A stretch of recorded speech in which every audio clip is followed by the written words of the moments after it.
कैसे हो? ठीक ठाक। आई होप कि आप लोग सब बढ़िया होंगे, लॉकडाउन को एंजॉय कर रहे होंगे। ठीक है, तो उठ जाइए, थोड़ा काम कर लें। ठीक है, तो कल बच्चे हमने लास्ट वीडियो में की थी capacitance of parallel plate capacitor. ठीक है, capacitance of parallel plate capacitor. तो अगर अभी तक वीडियो नहीं देखा है आपने तो इधर आई बटन में मैं लिंक दे दूंगा, उसको पहले जरूर देखिए जाके। ठीक है, तो आज हम कर रहे हैं बच्चे affect on capacitance of parallel plate capacitor. ठीक है, parallel plate capacitor. Parallel plate की कैपेसिटेंस किसके इक्वल आई थी, याद है? Epsilon not A by D. A क्या था? एरिया ऑफ प्लेट्स, और डी क्या था? Separation between two plates. ठीक है, ये थी। अब ये तो आ गई। ठीक है, कैपेसिटेंस हम चाहते हैं कि और ज्यादा आ जाए, लालच कभी खत्म नहीं होता इंसान का। ठीक है, तो कैपेसिटेंस और कैसे बढ़ा सकते हैं? ठीक है, अच्छी बात है। कई चीजें बच्चे लालच से ना, कई चीजें अच्छी बन जाती हैं और ज्यादा। ठीक है, मैनकाइंड के लिए। चलिए, अपने लिए ना हो, मैनकाइंड के लिए। तो इस कैपेसिटेंस को कैसे बढ़ा सकते हैं? ठीक है, कैसे इसको इंक्रीज किया जा सकता है? ठीक है, उसको जब चेक किया गया, दो तरीके थे। एक तो उन दोनों के बीच कंडक्टिंग स्लैब को इंसर्ट करके, दूसरा मेथड है कि उनके बीच डाइलेक्ट्रिक स्लैब को इंसर्ट करके। ठीक है, जो प्लेट्स हैं उनके बीच इन स्लैब्स को इंसर्ट करके। ठीक है, we can increase the capacity of a parallel plate capacitor. तो पहले हम करते हैं बच्चे विद अ कंडक्टिंग स्लैब। ठीक है, एक कंडक्टर की स्लैब जब हम इंसर्ट करते हैं किसी पैरेलल प्लेट कैपेसिटर की प्लेट्स के बीच। ठीक है, देखिए जैसे ये दो प्लेट्स हैं। ठीक है, ये पॉजिटिवली चार्ज्ड और ये नेगेटिवली चार्ज्ड। ऐसा ही होता है पैरेलल प्लेट कैपेसिटर। ठीक है, तो इन दोनों के बीच जो सेपरेशन है उसको हमने मान लिया डी। ठीक है, और करना क्या है, एक कंडक्टिंग स्लैब को इंसर्ट करना है। ठीक है, let we insert a conducting slab of thickness let T. ठीक है, टी थिकनेस की एक स्लैब को इंसर्ट कर दिया between the plates of capacitor. ठीक है, ऐसे। ओके, तो ये तो देखिए पॉजिटिव इधर नेगेटिव, एक साइड पॉजिटिव एक साइड नेगेटिव, क्या बन गया? Electric field. ठीक है, उसको हम नेम दे देते हैं ई नॉट। ई नॉट, ठीक है, जो बाहर से है। चलिए, इसके अंदर एक कंडक्टर के अंदर इलेक्ट्रिक फील्ड क्या होती है? जीरो। ये आपको पता है। ठीक है, inside a conductor electric field is always zero. Okay, तो जो पोटेंशियल होगा बच्चे, अच्छा पहले स्टार्टिंग में अगर हम इस स्लैब को जब इंसर्ट नहीं किया गया, तब जो कैपेसिटेंस थी वो इसके इक्वल थी epsilon not A by D के इक्वल। ठीक है, तो इसको इंसर्ट कर दिया, कितनी थिकनेस है? टी। ठीक है, then the potential of capacitor. Potential किसके इक्वल होगा? किसके इक्वल आएगा? ये होगा बच्चे इक्वल टू पोटेंशियल, बाहर वाला पोटेंशियल, मतलब इस इलेक्ट्रिक फील्ड के कारण जो पोटेंशियल है। ठीक है, अगर इलेक्ट्रिक फील्ड है तो पोटेंशियल तो होगा ही ना। ठीक है, और एक इसके कारण जो हमने स्लैब इंसर्ट की है, मतलब जो इसके अंदर है। ठीक है, तो दो तरह के होंगे, एक आउटसाइड वाला और एक इनसाइड वाला। ठीक है, दो तरह के होंगे। अब इनसाइड वाला तो जीरो ही है क्योंकि इलेक्ट्रिक फील्ड जीरो है। ठीक है, इलेक्ट्रिक फील्ड जीरो होने के कारण ये जीरो हो जाएगा। ठीक है, तो बस सीधा वैल्यू पुट करते हैं तो फिर v। ठीक है, किसके इक्वल होगा? v और e में रिलेशन क्या होता है? e किसके इक्वल होता है? v ओवर r, यही होता है। अब r कितना है हमारे पास? लेंथ कितनी है? d। ठीक है, डिस्टेंस। लेकिन सिर्फ बाहर इतने इतने ठीक है, एरिया में ही पोटेंशियल होगा। यहां पे पोटेंशियल जीरो है due to electric field zero होने के कारण। ठीक है, तो क्या आएगा, इलेक्ट्रिक फील्ड ई नॉट जो बाहर वाली है इनटू इनटू कितना रह गया फिर उसके पास, इतना डी है इतना टी है। ठीक है, तो जितने जितने जितने एरिया में टी है बच्चे वहां पे तो जीरो है, तो क्या रह गया, डी माइनस टी करके जितना हमारे पास बाकी की लेंथ रहेगी सिर्फ वहां वहां पे पोटेंशियल होगा। इस लेंथ की जगह पे क्या आ जाएगा, D minus T, D minus T यही आएगा। ठीक है, चलिए अब क्योंकि प्लेट्स हैं, प्लेट्स, ठीक है, तो इलेक्ट्रिक फील्ड किसके इक्वल होती है, सिग्मा ओवर एप्सिलॉन नॉट, यही होता है डी माइनस टी। ठीक है, अब सिग्मा क्या होता है, चार्ज, चार्ज मान लीजिए क्यू है। ठीक है, कोई चार्ज हमने मान लिया क्यू, तो सिग्मा क्या आएगा, चार्ज पर यूनिट एरिया। ठीक है, डी माइनस टी यही आ गया। चलिए अब हमें फाइंड करनी है बच्चे कैपेसिटेंस। ठीक है, कैपेसिटेंस किसके इक्वल होती है, कैपेसिटेंस जो है वो किसके इक्वल है,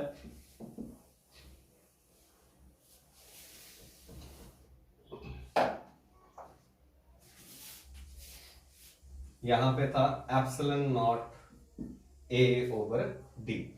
चलिए अकॉर्डिंग टू डेफिनेशन जो कैपेसिटेंस है बच्चे वो होती है चार्ज पर यूनिट पोटेंशियल, यही होता है ना। तो वैल्यू पुट कर दीजिए पोटेंशियल की, क्या आ जाएगा, V की वैल्यू पुट करोगे क्या आ जाएगा, Q over epsilon not A। ठीक है, T माइनस T, तो Q से Q कैंसिल, क्या आ गया हमारे पास, यहां से क्या आया, C इज इक्वल टू, यह आ गया एप्सिलॉन नॉट A, ठीक है, ओवर D माइनस T, ये वाली चीज रहेगी, epsilon not A over D minus T।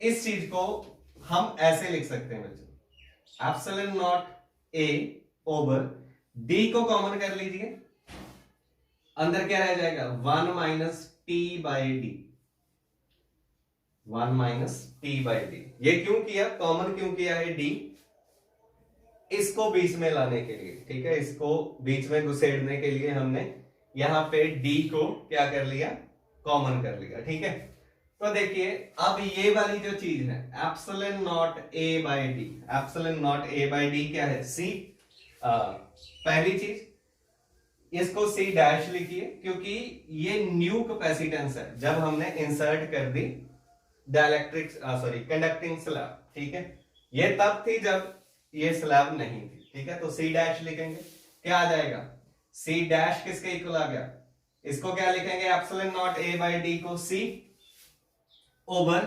1 minus T by D, ये आ गया हमारे पास। ठीक है, C डैश किसके इक्वल आया, C over 1 minus T by D. ठीक है, लेकिन यहां से पता क्या चल रहा है, पता क्या चल रहा है बच्चे, के with the insertion of, with the insertion of conducting slab, conducting slab, ठीक है, capacitance of parallel plate capacitor increases.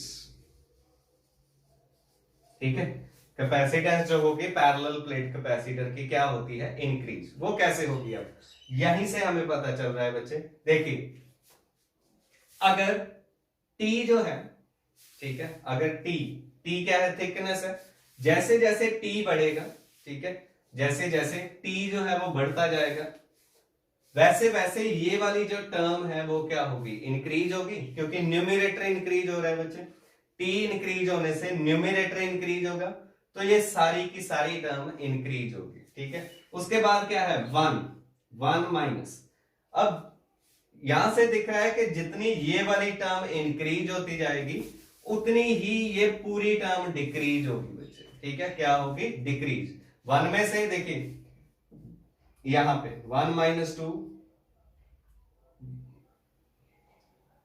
1 minus 3, 1 minus 4 ऐसे। ठीक है, तो क्या बनेगा, -1 -2 -3। ठीक है, जैसे जैसे ये वाली टर्म बढ़ती जा रही है, ये वाली, वैसे वैसे ये डिक्रीज हो जा रही है, यही है ना। ठीक है, तो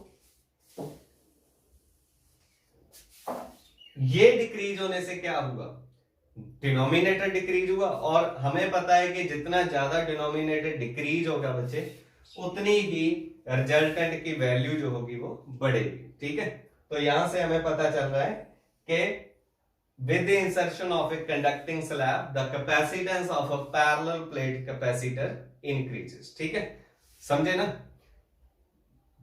दोबारा से बता देता हूं, अगर T इंक्रीज होगी मतलब इसकी थिकनेस इंक्रीज होगी, तो ये वाली टर्म इंक्रीज होगी क्योंकि न्यूमरेटर इंक्रीज हो रहा है। जितनी बार ये वाली टर्म इंक्रीज होती रहेगी बच्चे, ये नीचे वाली पूरी टर्म उतनी ही डिक्रीज होगी। अगर ये डिक्रीज हो रहा है तो मतलब डिनोमिनेटर डिक्रीज हो रहा है, डिनोमिनेटर जितना डिक्रीज होगा उतनी ही इसकी वैल्यू इंक्रीज होती जाएगी। ठीक है, तो एक स्पेशल केस हम यहां पे बना सकते हैं, अगर जो T है वो D के इक्वल हो जाए, मतलब ये स्लैब पूरी की पूरी इसको क्या करे, कवर कर ले। ठीक है, क्या बनेगा, if T becomes equal to D, तो क्या होगा, T इक्वल टू D, तो T की जगह D पुट कर दो, D से D कैंसल, क्या रह गया 1 - 1। ठीक है, 1 - 1 क्या होता है 0, तो डिनोमिनेटर में 0 आ गया। डिनोमिनेटर में जब 0 आए बच्चे, तो रिजल्टेंट हमारे पास क्या आता है, C डैश क्या बन जाएगी, इनफिनाइट। ठीक है, इनफिनाइट मतलब उसकी जो कैपेसिटेंस है वो बहुत ज्यादा इंक्रीज होगी, इन्फिनिटी तक इंक्रीज हो सकती है। ठीक है, चलिए ये तो था कंडक्टिंग स्लैब के लिए। अगर हम डाइलेक्ट्रिक स्लैब के लिए फाइंड करें, ठीक है, डाइलेक्ट्रिक स्लैब, तो इसको मैं ऐसे ही छोड़ लेता हूं मुझे। ठीक है, यहां पे ऐसे करके, अब है हमारे पास कंडक्टिंग सॉरी डाइलेक्ट्रिक स्लैब। ठीक है, डाइलेक्ट्रिक स्लैब जो हमने डाइलेक्ट्रिक्स पढ़े थे वही। कंडक्टर के अंदर इलेक्ट्रिक फील्ड 0 होती है, लेकिन हमने डाइलेक्ट्रिक के अंदर देखा था बच्चे इलेक्ट्रिक फील्ड 0 नहीं होती, वहां पे ड्यू टू पोलराइजेशन, ठीक है, एक इलेक्ट्रिक फील्ड जो है वो सेटअप होती है। ठीक है, क्या आती है, ऐसे ऐसे हो जाएगा ना, ऐसे, इधर नेगेटिव चार्जेस और इधर पॉजिटिव चार्जेस, तो electric field there is a net electric field, वो किसके इक्वल होती है देखिए, एक तो इलेक्ट्रिक फील्ड की डायरेक्शन ये वाली है फ्रॉम पॉजिटिव टू नेगेटिव, ये कौन सी इलेक्ट्रिक फील्ड है, जो बाहर वाली है, ठीक है, जो एक्सटर्नल है। एक इसके अंदर प्रोड्यूस होगी इंटरनल, उसको क्या लिखते होते हैं, ईपी, इसकी डायरेक्शन ऑपोजिट होती है। ठीक है, ईपी, पी क्यों, पोलराइजेशन के कारण, electric field due to polarisation. ठीक है, तो नेट इलेक्ट्रिक फील्ड क्या आती है, याद है, reduced value of electric field. ठीक है, किसके इक्वल आती होती है, ई नॉट माइनस ई इसके इक्वल। ठीक है, ई पी लिख दीजिए, ऐसे यही होता है ना। ठीक है, तो चलिए फिर से वही चीज, ठीक है, ये हम कर रहे हैं with dielectric slab, dielectric slab, ठीक है, डाइलेक्ट्रिक स्लैब। तो ये इनिशियल है, इनिशियल कैपेसिटेंस, जब हमने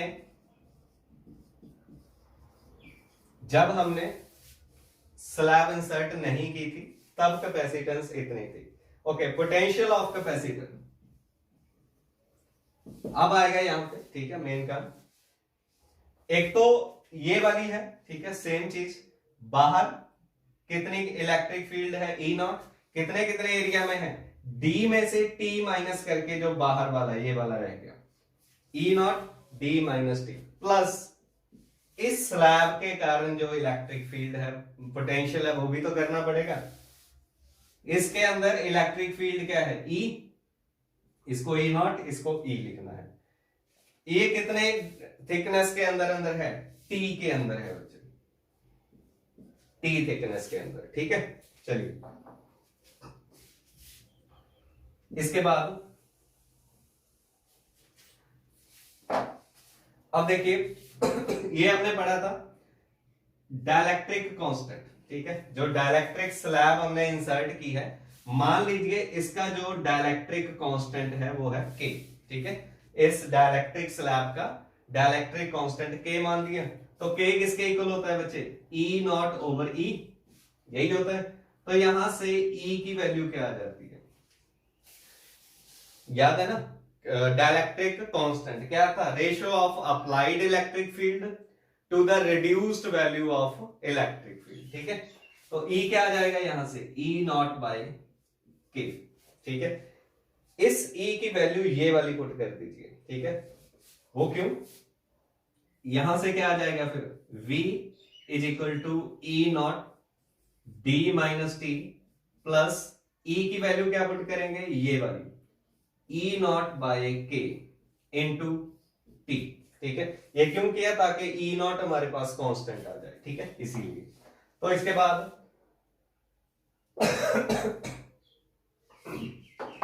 बाद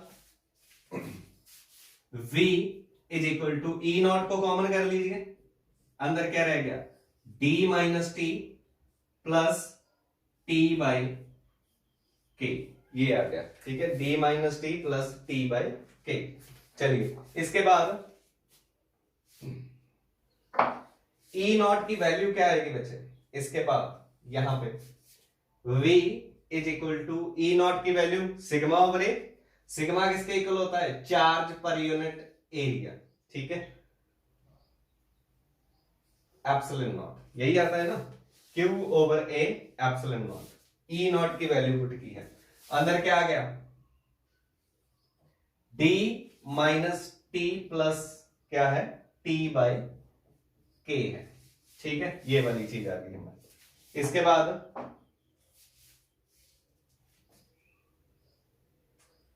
इसके बाद कैपेसिटेंस पे आइए, ठीक है, दोबारा से हम कैपेसिटेंस जो है वो फाइंड करेंगे। इनिशियल कैपेसिटेंस ये वाली है, जिसको मैं फिलहाल इरेज कर रहा हूं। तो कैपेसिटेंस, न्यू कैपेसिटेंस किसके इक्वल होगी, चार्ज पर यूनिट पोटेंशियल, ठीक है, वैल्यू पर पुट कर दीजिए बच्चे पोटेंशियल की, पोटेंशियल की value Q over A epsilon not into D minus T plus T by K, ये आ गया, ठीक है। Q से Q कैंसिल हो जाएगा, अंदर क्या रह गया हमारे पास, अंदर क्या आ गया, एप्सिलॉन नॉट A, ये ऊपर चला जाएगा, नीचे क्या रह गया, D minus T plus T by K, ये वाली चीज आ गई, ठीक है। इसके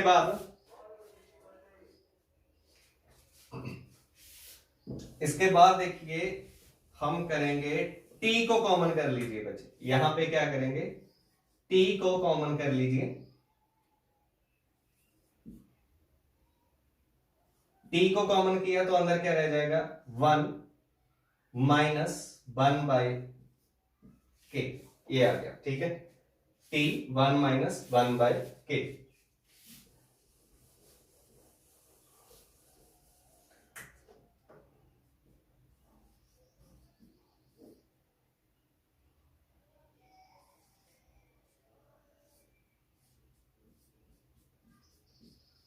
बस ठीक है, इतना ही है, सी डैश इसके इक्वल आएगा। देखिए अब देखिए यहां पे भी हम क्या लिखेंगे बच्चे, with the insertion of dielectric slab, क्या लिखेंगे,